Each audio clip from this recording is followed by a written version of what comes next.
A ver, los hechos hablan por sí solos. Cualquier persona que nos esté escuchando ahora y que eh, como parte de su vida pone combustible, ¿no? Sea para su trabajo, sea para su traslado a su trabajo o cualquiera de los motivos generalmente que tienen que ver con movilidad, sabe que los precios del combustible no han dejado de subir, que el gobierno dijo taxativamente en más o menos finales de noviembre, después de haber reprimido de una manera brutal a los pueblos del norte, a los pueblos indígenas del norte en el Ecuador, que se iba a congelar el precio en aquel valor en el que se encontraba a inicios de diciembre.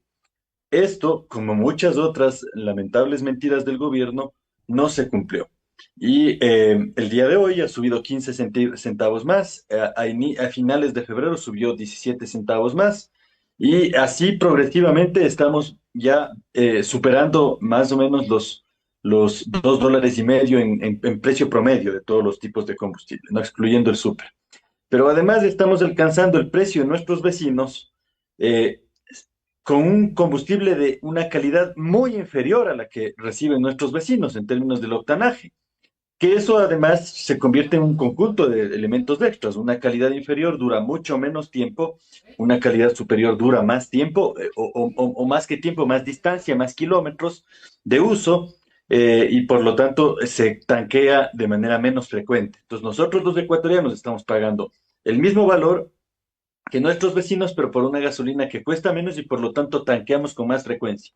Eso se traduce en que gastamos más y al gastar más estamos suprimiendo otros gastos.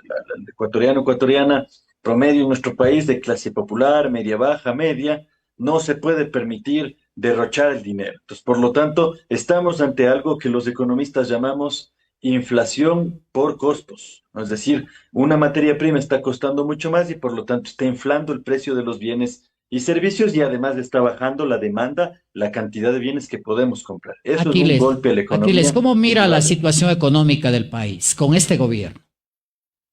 Mire, no es verdad que está en ascenso, ¿no? El gobierno tiene un estado de marketing constante. Pero el problema con el marketing es que si no va acompañado de una realidad que satisfaga a los compradores por pensar en una estrategia de marketing, se convierte en decepción, se convierte en frustración, se convierte en sensación de engaño.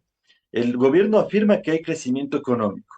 El crecimiento económico, primero, es una estadística un tanto mentirosa para los que están aquí escuchándonos, ¿no? Usted puede tener un grupo de 10 personas y una de esas 10 personas crecer mucho más, ¿no? Es decir, crecer abismalmente, y las otras 9 decrecer significativamente, que en el promedio final se va a decir que las 10 han crecido, pero no es porque las 10 estén mejor, sino porque una de esas 10 está mucho mejor, y eso es lo que le está pasando al Ecuador. Un pequeño grupo de personas está mucho mejor y la inmensa mayoría estamos sosteniendo, sobreviviendo, llegando con las justas a fin de mes. Eso no lo tengo que decir yo como economista, lo sabe cada quien cada una de las personas que nos escuchan. Está siendo más difícil lograr la canasta básica, el cumplimiento de las compras, los gastos de alimentación, los gastos de vestimenta. No hemos podido tener una estabilidad para otros elementos como el turismo, etcétera. Entonces, por lo tanto, la calidad de vida no está mejorando en el Sin Ecuador. embargo, la narrativa del gobierno es totalmente diferente. Él habla de un mejoramiento sustancial de la situación económica, habla de bienestar del pueblo ecuatoriano, habla de haber reducido la pobreza y habla de mayor empleo en Ecuador. ¿Esos datos que maneja el gobierno son irreales? Pues mire, cada persona que nos escucha sabe que son irreales. O sea, porque no puede ser que esos datos sean de alguien que nosotros no sabemos. Tiene que uno saber, pues decir, hace un tiempo ganaba tanto a nivel mensual, ahora cuánto gano. Hace un tiempo tenía tantas ventas en el restaurante, en la ferretería, en el comercio, según todos los que nos estén escuchando, ahora cuántas ventas tengo. Si los datos no son a la alza, el gobierno está mintiendo. Si los datos nuestros y de nuestros conocidos, nuestros amigos, familiares, conocidos, no son igualmente al alza, entonces no somos un fenómeno aislado. Yo puedo afirmar a ciencia cierta que la mayoría del pueblo ecuatoriano está teniendo complicaciones, revisando las cifras, y que un puñadito de gente está cada vez mejor, ¿no? Usted va en algunas zonas, en Quito, por ejemplo, y ve carros de alta gama, de lujo, porque ahora además se ha atravesado la economía de las drogas. pero el pueblo llano, el pueblo común, los que vivimos de hacer cada día la sostenibilidad de nuestros recursos, no estamos mejor. Incluso las personas que tienen sueldo fijo no pueden estar mejor porque con ese sueldo fijo están comprando menos bienes y servicios por esta escalada de precios de la que me ¿El refería hace un gobierno momento. nos está mintiendo, nos está engañando a los ecuatorianos? Para mí ya hace rato, no es algo reciente, ya hay algunas mentiras que se le han caído al gobierno y está forzando mucho ese estado, esos marketings que hace, ¿no? Tanto en temas económicos como en temas de seguridad, Miguel y quienes nos escuchan. El sistema estructural de crimen organizado está expandiéndose territorialmente, está entrando en zonas en las que no estaba y en ciudades en las que tenía poca presencia y está teniendo mayor presencia. Y eso La también política, es la política económica muy capitalista, muy neoliberal del gobierno no está calando en Ecuador, no está ajustada a la realidad de Ecuador. Por una parte, Aquiles, le pregunto, y la otra, ¿cuál es el nivel de perjuicio con esta decisión del gobierno de los aranceles, de haber subido al 50% los aranceles para las importaciones de Colombia? Mire, lo curioso es que no tenemos política económica. O sea, lo que hay es ciertas decisiones drásticamente neoliberales, principalmente influidas por el Fondo Monetario Internacional. Ha sido un paquete el que nos han clavado. Desde el otro año, con los 3 puntos porcentuales del IVA, se hicieron ofertas sobre esos 3 puntos porcentuales que no se han cumplido. No se ha visto los $1.000 millones convertidos en política pública de seguridad y de inversión. No se han visto. No nos pueden engañar con unas compras de unos chalequitos por aquí, de este sistema de la cárcel del encuentro, que además es muy discutible en términos de su funcionabilidad ahora o su objetivo. Y no hemos visto entonces un potenciamiento de la Policía Nacional, una política pública de inversión que permita a los GATS, más bien están restringiéndose el recurso de los GATS, implementar mayores elementos de movilidad, iluminación, espacios seguros, etcétera. O sea, todo lo que se debería hacer en el mundo, que le podría hablar una lista de 150 cosas que el mundo ha aprobado con seguridad. No hay los $1.000 millones. Lo que hemos visto es un paquete de bonos, en la mitad de ellos ya entregados, que han despilfarrado los recursos. Hemos visto lamentablemente un ascenso de impuestos que no para. Ahora viene el nuevo impuesto, también un golpe a la clase media, a las pólizas y a las inversiones de plazo fijo, entre otros elementos de la lista. Nuevos impuestos a artistas, trabajadores, docentes y varios sistemas de facturación. Eso es lo que estamos viendo, eso es la realidad. Y por lo tanto seguimos pagando, porque ahí el Estado sí funciona. No hay Estado para la inseguridad, pero sí hay Estado para cobrarle más y más impuestos a las clases medias, populares, trabajadoras e incluso a los empresarios honestos. Entonces, por lo tanto, es una mentira lo que estamos viviendo, Miguel. Y como toda mentira, no tiene patas cortas, caerá pronto, caerá por su propio peso, sin lugar a dudas. Ahora, Aquiles, eh, está claro entonces que la política económica del gobierno alineada al Fondo Monetario y con un tinte capitalista no está beneficiando a los ecuatorianos, no está sacando adelante o dándole alguna proyección importante para mejorar las condiciones de vida del pueblo ecuatoriano con este gobierno. Sí, y se me quedaba suelto su otra pregunta hace un momento. Todos sabemos que es un desacierto total, que solo trata de impresionarnos por esa cuestión un poco ególatra que tiene el presidente, lo que hizo con Colombia. Nuestro vecino con el que tenemos altos niveles de intercambio. La zona de Tulcán, Carchi, para ser más amplio, está viviendo complicaciones porque las provincias fronterizas viven del comercio intrafronterizo, interfronterizo. Pero además todos nosotros hay algunos elementos que son significativos en la economía nacional y para los colombianos elementos nuestros también. No somos pues los Estados Unidos para permitirnos emular, copiar esas acciones, además no nada inteligentes del señor Trump, y tratar de hacer una réplica a nivel de países entre países latinoamericanos es una barbaridad. Y por lo visto no hay reversa, porque no le importa el sufrimiento de las poblaciones de frontera, de gente que tiene que comprar las medicinas que no hay en los hospitales, que tienen que ver con importaciones desde Colombia, O sea, a esas personas sí le duele. Si usted tiene un paciente renal, el Seguro Social no le está dando, el Ministerio de Salud Pública tampoco, pero además lo estaba comprando a un X precio de forma privada, le sube aranceles, provoca una tensión y los precios de las medicinas ahora más caros todavía, a pesar de que era una injusticia ya de que el sistema público no sostenga. Por poner un ejemplo de muchas otras cosas que tienen que ver con nuestra economía y la relación con nuestro vecino del norte.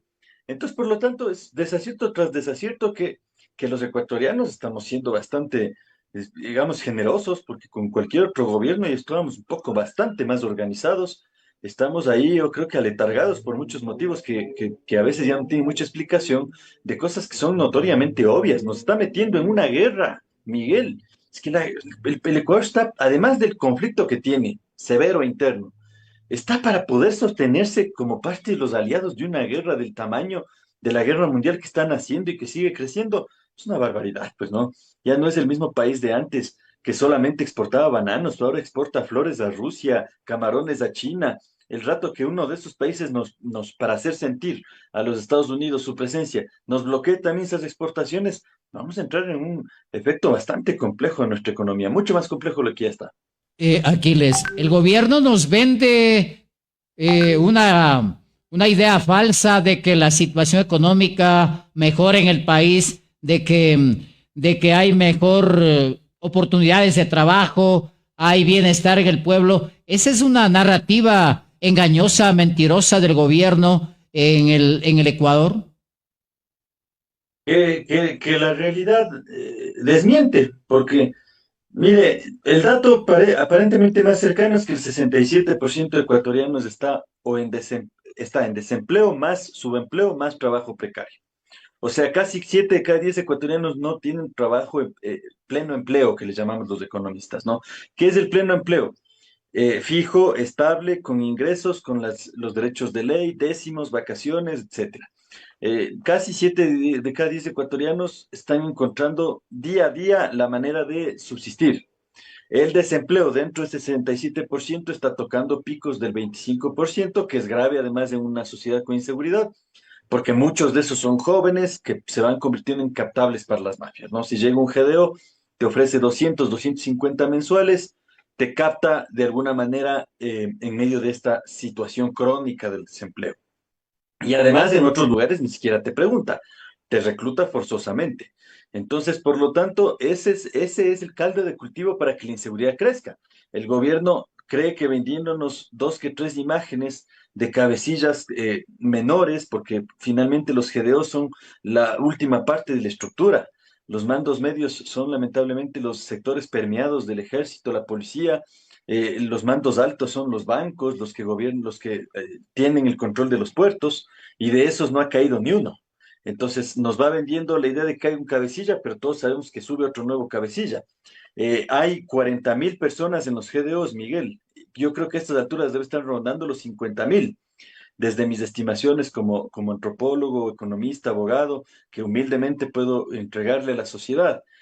Nos venden otra mentira, que supuestamente se matan entre ellos. Si los prácticamente 10.000 personas que murieron el año anterior hubieran sido todos muertos entre ellos las bandas, entonces ya no debería haber 40.000, debería haber 30.000, pero es que esa es otra mentira. Es una mentira tosca, grosera. Siguen habiendo los mismos, incluso más, porque muchos de esos miles de muertos son los que no están vacunando, los que no están extorsionando. Y dígame que podemos falsear la verdad con familias que saben que acaban de morir sus integrantes, sobre todo en la costa, pero también ya en la sierra. Y eso por hablar de las muertes. No estoy contando todavía la gran cantidad de territorios que se encuentran ya estructuradamente vacunados y extorsionados. Entonces, por lo tanto, estamos en un castillo de naipes levantado por un conjunto de mentiras, de mentiras. La mentira inicial por la que inició esta entrevista, haber dicho que no iba a subir el precio de las gasolinas. Ahí está verificado. Es que solo tiene usted salir a la gasolinera más cercana y ver el nuevo precio y compararlo con diciembre, que supuestamente se había congelado el precio. Entonces, no están cumpliendo lo que habían dicho y por lo tanto están poniéndonos en más riesgo a los ecuatorianos. Aquiles, en la segunda parte de la entrevista hablemos de política y finalmente me gustaría hablar sobre el tema de la revocatoria del mandato. El tema político, ¿cómo miramos políticamente que se maneja el gobierno y también la asamblea? Es innegable, y muchos analistas coinciden, en que el gobierno se ha logrado prácticamente cooptar todos los poderes, controlar todos los poderes del Estado. Es decir, la independencia de poderes en el país no existe. La justicia en el país está direccionada. Inclusive se habla de persecución política. ¿Cómo miramos todo este escenario, Aquiles? Mire, es innegable, ¿no? Incluso ya analistas, periodistas que eran completamente contrarios a eso que se denomina como izquierda, están empezando a levantar un poco más la voz, no como se desearía, pero al menos algo, porque lo que estamos viviendo en el país es una especie de gobierno a través de los gunaros, o sea, un ejercicio de la administración pública como si fuera una práctica de caprichos. Eh, Todo tiene que investigarse, pero cuando dicen, porque están ahora con esta nueva mota todos los integrantes del gobierno, ¿no? Que la ley es para todos, pero entonces háganle para todos, porque nosotros vemos que ellos son privilegiados, a los cuales no les abren ni un solo procedimiento. Vea el descaro de lo que fue a Proinco, ATM, Austral, o sea, descaros, pero no estamos hablando de robos de $100.000, 50.000, que de por sí en un país tan pobre como el nuestro, todo robo es doloroso. Estamos hablando de $180 millones, en mi caso Proinco. O sea, es un país, una economía dolorida. Necesitas más o menos $20 millones para los pacientes renales que han tenido que salir en medio de su padecimiento a la calle a tratar de rogar que les atiendan y que les compren los insumos.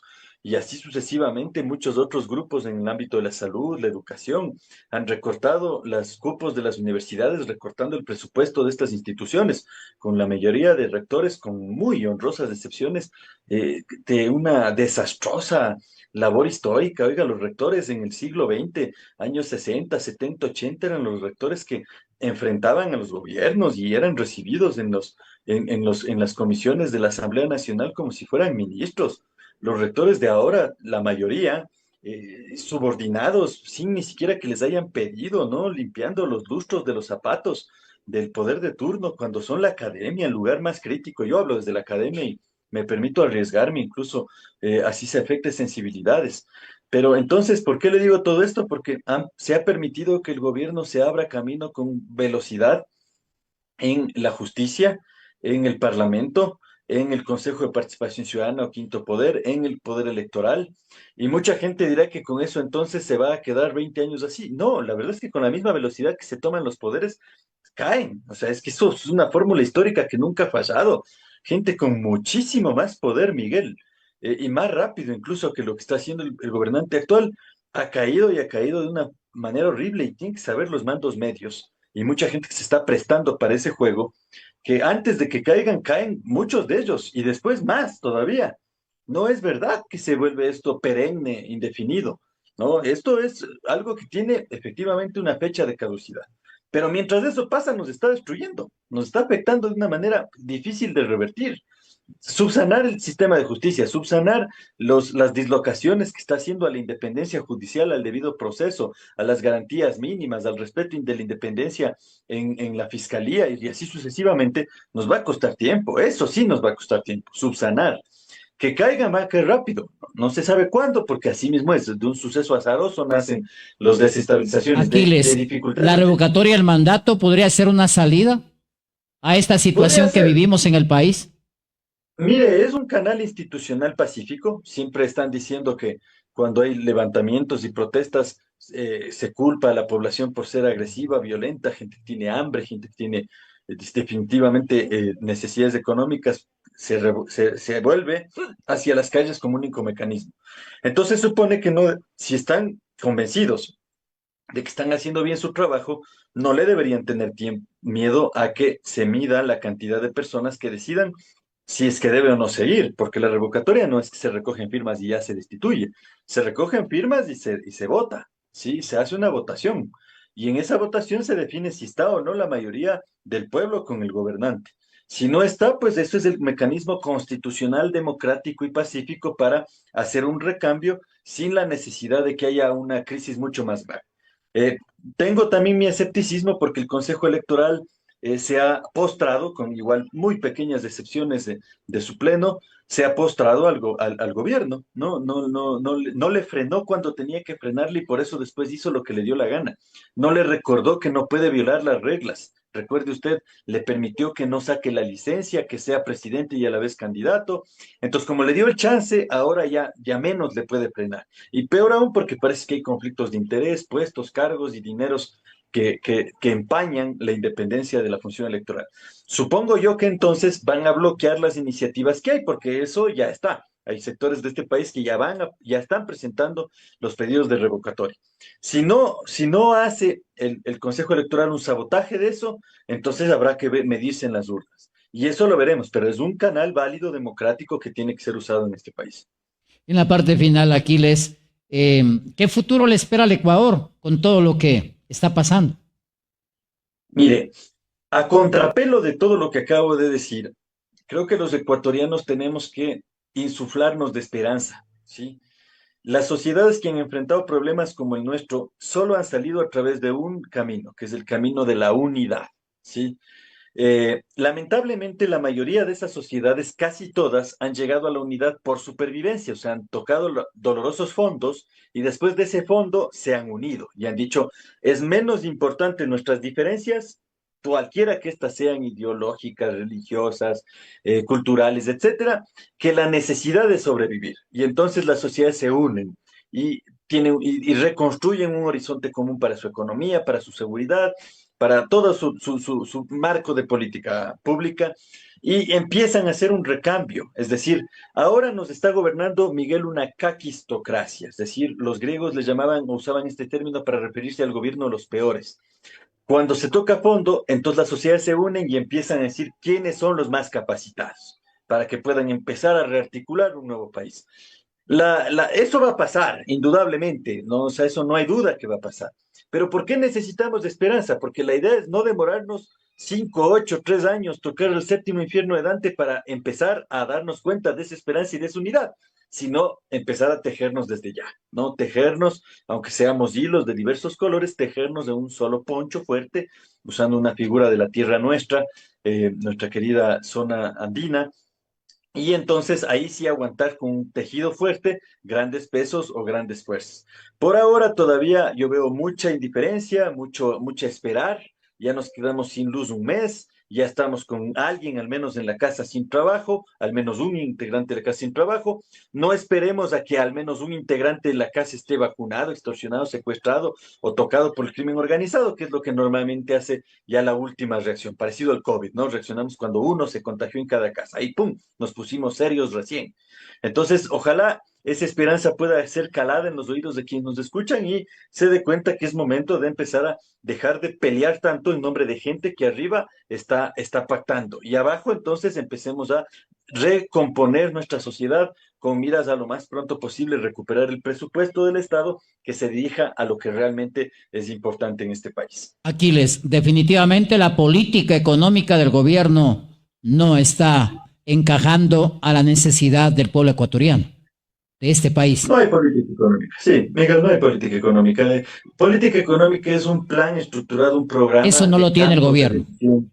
Miren, macroeconómicamente no hay, microeconómicamente no hay, solo hay un conjunto de puñetes y la mayoría de esos puñetes por necesidad del FMI ya se han cumplido casi todos, pero todavía puede venir algo peor. Es el subsidio del gas, más puntos porcentuales en el IVA, más impuestos a la clase media. Entonces ahí tenemos que seguirnos poniendo pilas. A eso me refiero con que tenemos que unirnos y frenarle, porque si no lo frenamos, hombre, eh, nos va a devastar y nos va a tomar mucho tiempo recuperarnos. Tenemos un gobierno enfocado fundamentalmente al tema seguridad, pero en seguridad tampoco vemos resultados realmente halagadores para el Ecuador. Tampoco tenemos ministros que cada vez que les dan una cámara lo que intentan es darnos miedo, es hacernos sentir su poder. Atrapan ahí unos 200, 300 miembros de los GDOs en una masa de 40.000, como dije hace un momento, que yo creo que ya están llegando a 50.000. Bravucones siempre, ¿no? Prepotentes, despiertan y anochecen con prepotencia. Ya les quisiera ver si son igual de prepotentes cuando la justicia vaya por ellos. Hoy, efectivamente, por ejemplo, se ha sentado un hito. Además de que ya hubo una sentencia en el caso de las Malvinas, la Corte ya se pronunció, estamos en un escenario de desaparición forzada, ya lo quiero ver al señor Lofredo, al señor Reinberg, si son igual de gallos un par de años después sin poder, o como muchos otros se declararán en su momento a sí mismos perseguidos y huirán, como hemos visto que en este país pasa. Pero esa prepotencia no se ha convertido en una planificación orgánica de desmovilización de las estructuras, política pública, inyección de recursos, cooperación internacional, profundización de sistemas de inteligencia, depuración de las policías y ejércitos. Yo tengo una pequeña lista por unos libros que se están preparando para salir este año, de como 117 ideas que se deberían hacer pensando, habiendo visto los casos italianos contra la Cosa Nostra, mexicanos, colombianos en su peor momento, que ahora no se están haciendo como parte de una gran política nacional de seguridad que es la que necesitaríamos.